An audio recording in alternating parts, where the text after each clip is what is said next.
1 week అనాలిసిస్‌లో చూసుకున్నట్లయితే గనుక ఇక్కడ బేరిష్ ఆర్ఎంఏ ప్యాటర్న్ ఫామ్ అయింది. అలా అయినా అనుకోవచ్చు, లేదంటే స్పిన్నింగ్ టాప్ అని కూడా అనుకోవచ్చు. 1 వీక్ అనాలిసిస్ ప్రకారం మార్కెట్ ఫాలో అవుతుంది అన్నట్టుగా ఉంది టెక్నికల్ అనాలిసిస్. అదైనా 1 డేలో చూసుకుందాం.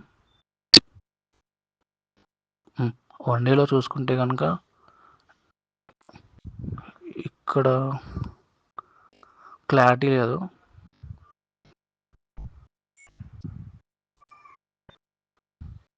త్రీ బ్లాక్ క్యాండిల్స్ ఫామ్ అయినాయి కాబట్టి 3 బ్లాక్ క్రోస్ అనుకోవచ్చా?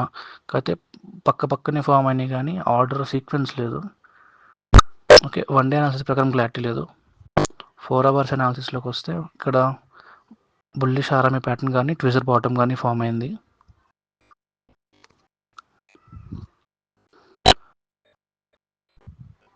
ఇంకోటి ఇక్కడ చూసినట్లయితే ఇది ఒక ట్రెండ్ లాగా, ఒక ట్రెండ్ లైన్ని బేరిష్ ట్రెండ్ లైన్ లాగా లెవెల్ దాటకుండా వెళ్తుంది. అలాగే ఈ సపోర్ట్ కూడా క్రాస్ చేయట్లేదు 1 డే అనాలిసిస్ ప్రకారం, 4 అవర్స్ అనాలిసిస్ ప్రకారం. అదేనా 15 మినిట్స్ అనాలిసిస్లోకి వస్తే 15 మినిట్స్ అనాలిసిస్లో చూసుకుంటే ఇదంతా కూడా ఒక రేంజ్ బౌండెడ్ ప్యాటర్న్స్ ఫామ్ అయినాయి హైస్ అండ్ లోస్లో. 15 మినిట్స్లో ఇది స్పిన్నింగ్ టాప్ అనుకోవచ్చు, లేదంటే షూటింగ్ స్టార్ అనుకోవచ్చు.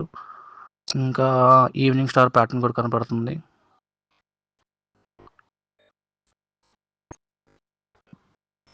ఫిఫ్టీన్ మినిట్స్ అనాలిసిస్ ప్రకారం మార్కెట్ ఇంకా ఫాలో అవుతున్నట్టు చూపిస్తుంది. చూద్దాం మరి మార్కెట్ ఏమవుతుందో రేపు.